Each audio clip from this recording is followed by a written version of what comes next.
Абайдың 12-ші қара сөзі. Кімде-кім жақсы жаман ғибадат қылып жүрсе, оны ол ғибадаттан тыюға аузымыз бармайды. Әйтеуір жақсылыққа қылған ниеттің жамандығы жоқ қой дейміз.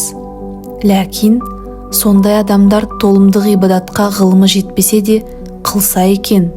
Бірақ оның екі шарты бар. Соны білсе екен. Әуелі иманның иқтиқатын махамлемек керек. Екінші, үйреніп жеткенше осы да болады ғой демей, үйрене берсе керек. Кімде-кім үйреніп жетпей жатып, үйренгенін қойса, оны Құдай ұрды. Ғибадаты ғибадат болмайды.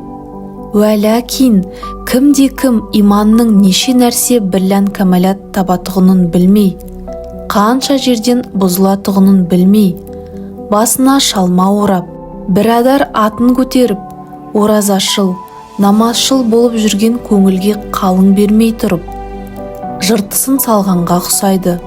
Күзетшісіз, ескерусіз иман тұрмайды. Ықыласыменен өзін өзі аңдып, шын діни шыншылдап, жаны ашып тұрмаса, салғырттың иманы бар деп болмайды.